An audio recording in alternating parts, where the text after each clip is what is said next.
विशाल आम का घर। सुरेश जंगल से लकड़ी काटकर उन्हें बेचने का काम करता था। सुरेश का बेटा आदि जब छोटा था तब उसकी माँ बेचारी बीमारी के चलते गुजर गई थी। सुरेश ने दूसरी शादी कर ली थी।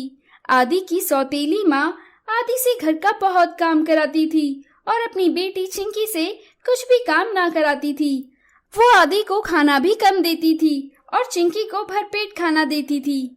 आदि की सौतेली माँ सुशीला सुरेश से बोली, सुनो जी, आदि को भी लकड़ी बेचने के लिए अपने साथ ले जाया करो। स्कूल जाकर ये क्या करेगा? लकड़ी का काम करेगा तुम्हारे साथ तो घर में 4 पैसे और आएंगे। फिर आदि भी अपने पिता के साथ लकड़ी बेचने के लिए जाने लगा। आदि सुबह घर का सारा काम करता और दिन में अपने पिता के साथ लकड़ियां बेचता। तब भी आदि की माँ उसे कम खाना देती थी। एक बार सुरेश आम लेकर आया। आदि की माँ ने आदि को एक आम दिया और अपनी बेटी को बहुत से आम दिए और बोली, खा मेरी प्यारी बेटी, खा, तुझे और जितने भी आम खाने हैं तू खा मेरी बेटी। आदि बोला, माँ एक आम मुझे भी दे दो, मुझे आम बहुत अच्छे लगते हैं।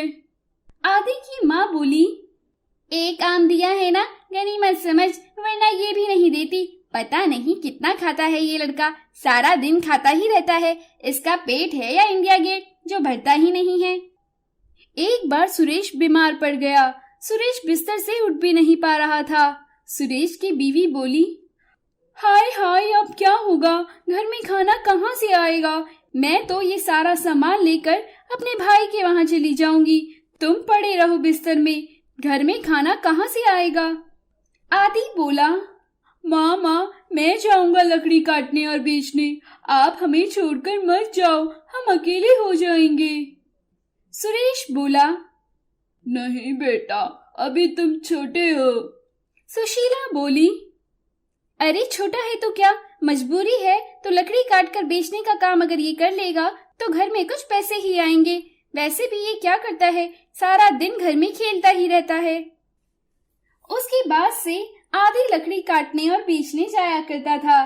तब भी सुशीला आदि के साथ बदसलूकी करती थी। वो आदि को बिल्कुल भी अच्छा नहीं मानती थी। आदि से सारे पैसे लेकर उसे खाना भी कम देती थी। आदि बेचारा दिन रात मेहनत करता था और रात को उसे भरपेट खाना भी नहीं मिलता था।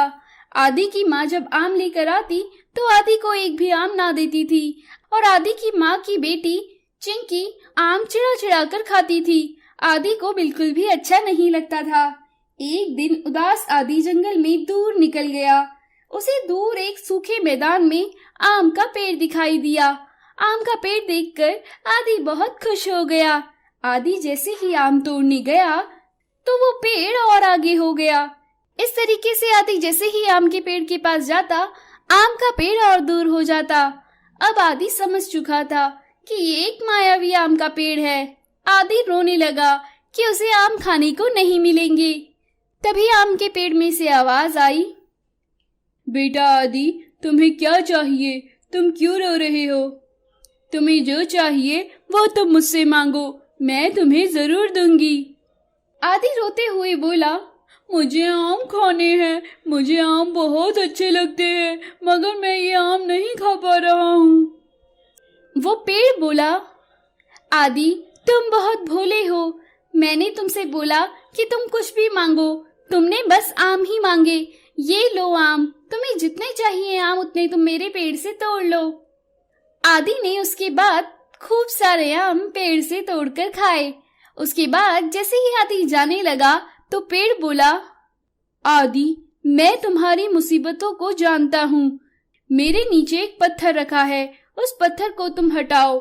यहाँ पर एक विशाल आम का घर प्रकट होगा। उस विशाल आम के घर के अंदर बहुत से सोने के आम होंगे। उसमें से एक सोने का आम तुम अपने पास रख लेना, उससे तुम्हारी मुसीबतें हल हो जाएंगी।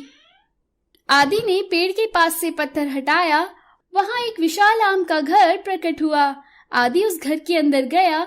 उसने देखा वहाँ बहुत से सोने के आम हैं। आदि ने वहाँ से एक सोने का आम उठाया और बाहर निकलकर घर की ओर चल दिया। घर पहुंचकर उसने सारी बात अपनी माँ को बताई।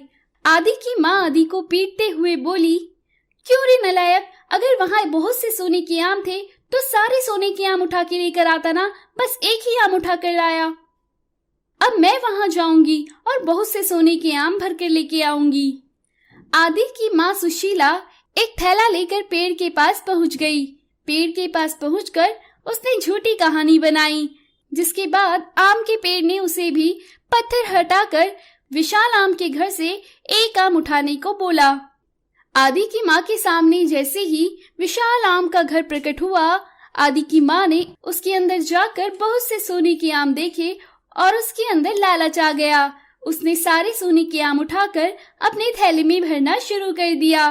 तभी वहाँ 2 राक्षस आए और राक्षस सुशीला को मारने लगे और बोले, क्यों तुझे एक आम ले जाने को बोला था?